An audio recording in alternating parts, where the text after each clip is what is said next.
কাপাসিয়া গাজীপুর জেলার অন্তর্গত এক মায়াবী উপজেলার নাম, যাকে ঘিরে রয়েছে শীতলক্ষ্যা নদী।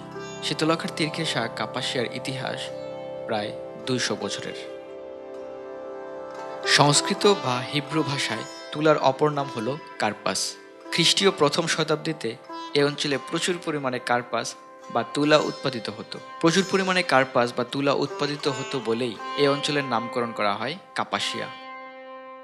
এই জনপদ থেকেই বেরিয়ে এসেছিল বাংলাদেশের প্রথম প্রধানমন্ত্রী জনাব শহীদ তাজউদ্দিন আহমেদ, যার গ্রামের বাড়ি এই কাপাসিয়া উপজেলার দরদরিয়া গ্রামে। চলুন আজকে ঘুরে আসি কাপাসিয়ার দর্শনীয় কিছু স্থান।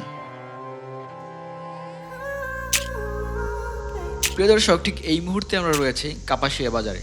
শীতলক্ষ্যা নদীর তীরে গড়ে ওঠা এই বাজারে এসে সত্যি আপনি মুগ্ধ হবেন, কারণ এই বাজারে আসলে আপনি অনেকটা আগেরকার দিনের স্মৃতিগুলো ফিরে পাবেন। কারণ আগেরকার দিনের বেশিরভাগ বাজারগুলি গড়ে উঠত বিলের ধারে বা নদীর ধারে। অনেকটা যাতায়াতের সুবিধার কারণে এরকমটা হতো, কারণ আগেরকার দিনের চল যাকে বলা হয় নায়ে ঘাটের চল।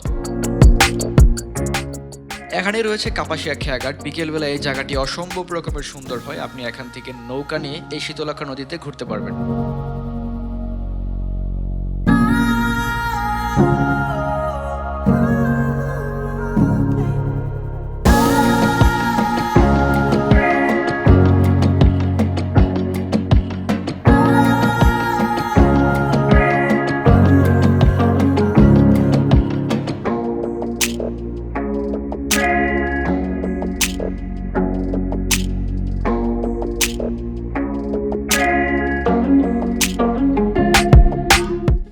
কাপাসিয়া বাজার থেকে বের হয়ে আপনি অল্প একটু হাঁটলেই চলে আসবেন কাপাসিয়ার আরও একটি দর্শনীয় স্থান তাজউদ্দিন চত্বরে।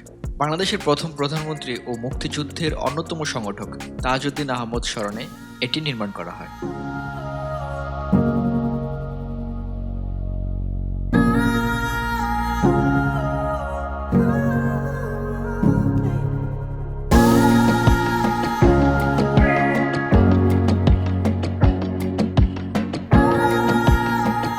আর এর পাশেই রয়েছে কাপাসিয়ার অন্যতম একটি দর্শনীয় স্থান ফকির মজনু শাহ সেতু। বিকেলে এখানে অনেকেই শীতলক্ষ্যার স্নিগ্ধ হাওয়া উপভোগ করতে চলে আসেন। কাপাসিয়া বাজার খেয়াঘাট, ফকির মজনু শাহ সেতু বা কাপাসিয়া সেতু এবং তাজউদ্দিন চত্বর পাশাপাশি হওয়ায় আপনি বিকেলে এই জায়গাটি উপভোগ করতে পারবেন। আর আমরা এখন যাচ্ছি তাজউদ্দিন আহমেদের সেই গ্রামের বাড়ি দরদরিয়ায়।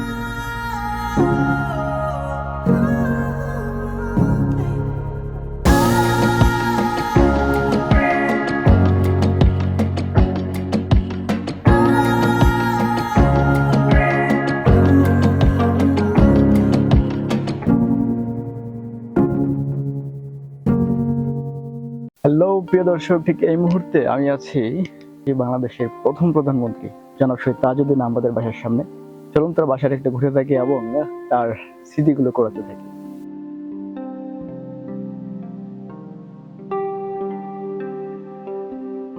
একটি দেশের প্রধানমন্ত্রীর বাড়ি বলতেই ভাবনা আসে কোনো বিশাল অট্টালিকা বা ডুপ্লেক্স মডেলের কোনো রাজবাড়ি।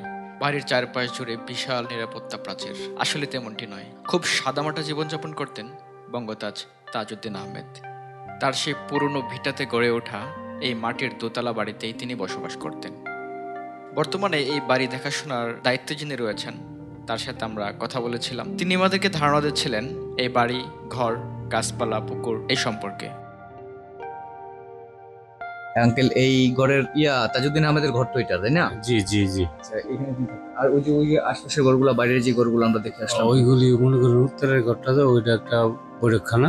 সেইটুকু আছে না, সেইটুকু হয়েছে পরে নতুন অবস্থায় করা হয়েছে বিল্ডিং। আচ্ছা, আর ওই যে কাঠের যেগুলি দেয় ওইটুকু হয়েছে মাটির ঘর। এটা হচ্ছে আচ্ছা আচ্ছা, ওনার আমলের মাটির ঘর। এটা এই যে লেচু গাছটা আছে না, জি, ওইটা, এরপরে ওই যে এটা, এই লেচু গাছটা ওটা। আর ওই যে ওইটা, ওইগুলি। আর ওই যে সেদিকে একটা কাঁঠাল গাছ আছে। জি। আর মনে হয় ওই সাইডে একটা কাঁঠাল গাছ আছে। আচ্ছা, ওইগুলি ওনার হাতে লাগায়।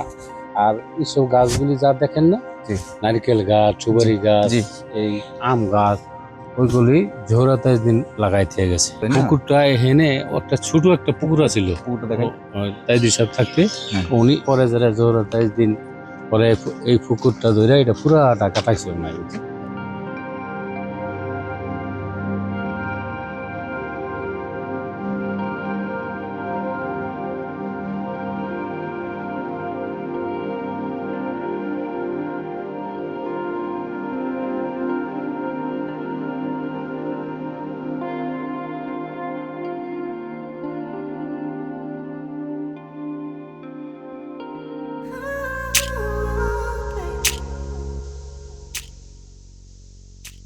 তাজউদ্দিন আহমদের বাড়ি ঘুরে আমরা চলে যাচ্ছি মাদুলি রিল্যাক্স রেস্টুরেন্টে। একটু রিল্যাক্স করার জন্য তো বটেই, এখানে যেতে হলে আপনাকে কাপাসিয়া বাজার থেকে চলে আসতে হবে ত্রিমোহনী। ত্রিমোহনী থেকে আড়াল রোডে কিছু দূর আগালেই আপনি পেয়ে যাবেন মাদুলি রিল্যাক্স রেস্টুরেন্ট।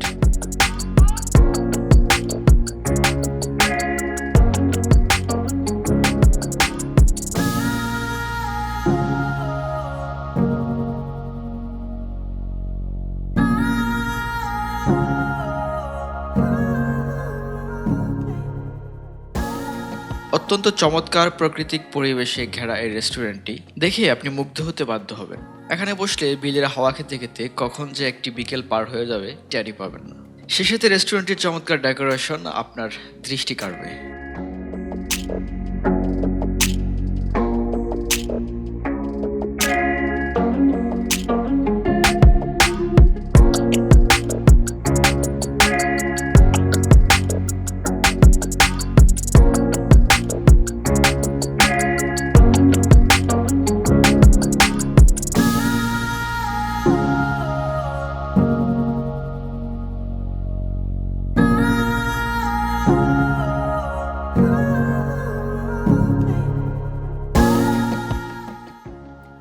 রেস্টুরেন্টের খাবার দাবার সম্পর্কে কিছু নাইবা বললাম, এটা আপনারা খেয়ে দেখে নেবেন। আর রাত হলে কিন্তু এর সৌন্দর্য আরো বেশি বৃদ্ধি পায় এর লাইটিং এর কারণে।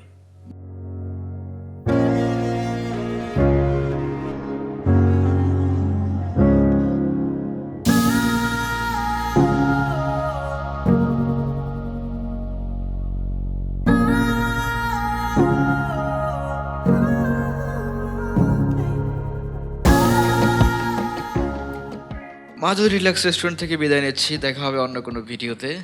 আল্লাহ হাফেজ।